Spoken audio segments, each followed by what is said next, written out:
جکڑا ہے میرا کچھ چلو اس کو چھڑائیں، جکڑا ہے میرا کچھ چلو اس کو چھڑائیں، زنجیروں کو توڑ دیں اسے آزاد کرائیں۔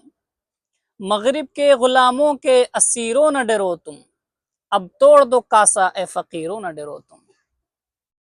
کہاں سے لاؤں وہ لوگ جو فلسطین پہ کیے جانے والے ظلم و ستم، بربریت اور انسانی حقوق کی پامالی بیان کر سکیں۔ دل خون کے آنسو رو رہا ہے یہ دیکھ کر کہ ماؤں کے ہاتھوں میں ان کے بچوں کا جسم کا ٹکڑا دیا جا رہا ہے، بچوں کے سامنے ان کے ماؤں کو دفنا دیا جا رہا ہے، اور کتنے سارے بچے ایسے ہیں جن کے سر سے ان کے ماں اور باپ دونوں کا سایہ اٹھ چکا ہے۔ وہ آشیانے جو بڑے ارمانوں سے بنائے تھے، وہ آشیانے جو بڑے ارمانوں سے بنائے تھے، وہ آج آنکھوں کے سامنے بکھرے پڑے ہیں۔ تم آسماں پر گئے تو چاند سے کہنا، تم آسماں پر گئے تو چاند سے کہنا کہ جہاں پر ہم ہیں وہاں روشنی بہت کم ہے۔ وہ فلسطینی بچہ کیسے اور کیوں جیے جس کے آنکھوں کے سامنے اس کے پورے خاندان کو شہید کر دیا گیا ہو؟ وہ فلسطینی ماں کیسے اور کیوں جیے جس کے آنکھوں کے سامنے اس کے لخت جگر کا ٹکڑا ٹکڑا کر دیا گیا ہو؟ وہ فلسطینی بچی کیسے اور کیوں جیے جو ڈاکٹر بننے کی خواب دیکھتی رہی لیکن اس کے خواب کو ریزہ ریزہ کر دیا گیا ہو؟ اس فلسطینی بچی کو اور اس کے پورے خاندان کو اور اس کے اسکول کو ایک ہی ساتھ شہید کر دیا گیا۔ کہتے ہیں کاغذ کی بناتا تھا کشتیاں، ہاتھوں سے اپنے پار لگاتا تھا کشتیاں، بچہ ملا ہے آج وہ ساحل پہ موت کے، کل جو پانیوں میں بہاتا تھا کشتیاں۔ بچے یہ لکھتے ہوئے چلے جاتے ہیں کہ کہاں ہیں وہ لوگ جن کا سبق ہمیں کتابوں میں پڑھایا جاتا تھا، کہاں ہے وہ مسلمان جو اکیلا دست پر بھاری تھا؟ کیا ہمیں بچانے کے لیے اب کوئی غزنوی نہیں آ رہا؟ بیت المقدس کی دیواریں یہ پکار رہی ہیں کہ کیا ہمیں بچانے کے لیے اب کوئی ایوبی نہیں آ رہا؟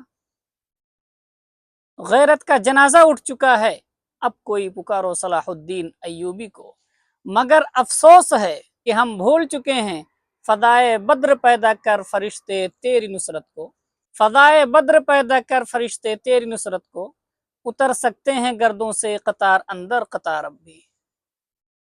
مگر آج کل کے یہ ٹک ٹاک پر ناچنے والے نوجوان کیا جانے کی قربانیاں کیا ہوتی ہیں، وہ کیا جانے کی کیا ہوتا ہے اپنوں کو کھونا، وہ کیا جانے کی کیا ہوتا ہے دشمنوں کے سامنے فولاد بننا، جبکہ ان کے آبا و اجداد اکیلے ملک فتح کر لیا کرتے تھے۔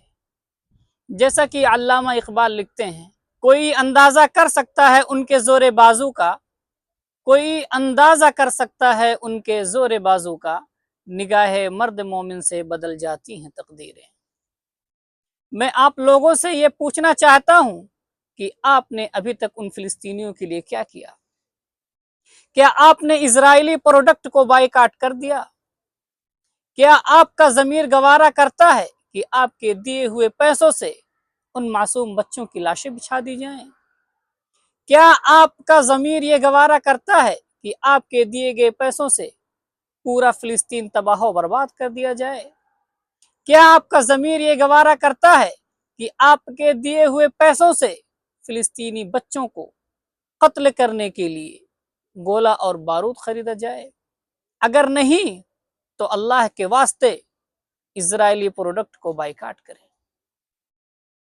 یا اللہ فلسطین کے مسلمانوں کی مدد فرما۔ یا اللہ چھوٹے چھوٹے بچے بھوک و پیاس سے دم توڑ دے رہے ہیں، یا اللہ تو ان کی حفاظت فرما۔ یا اللہ تو مسجد اقصی کی حفاظت فرما۔ فلسطینی مسلمان آسمان کی طرف تک رہے ہیں، دیکھ رہے ہیں، رو رہے ہیں، بلک رہے ہیں، تڑپ رہے ہیں، اور یہ آس لگائے بیٹھے ہوئے ہیں کہ اللہ معنا، اللہ ہمارے ساتھ ہے۔ یا اللہ تو ان کی غیب سے مدد فرما۔ یا اللہ ان پر کیے جانے والے ظلم و ستم کو ٹال دے۔ یا اللہ تو ظالموں کو تباہ و برباد کر دے۔ یا اللہ تو مظلوموں کی مدد فرما۔ یا اللہ دنیا کے تمام مساجد، مدارس اور مکاتب کی حفاظت فرما۔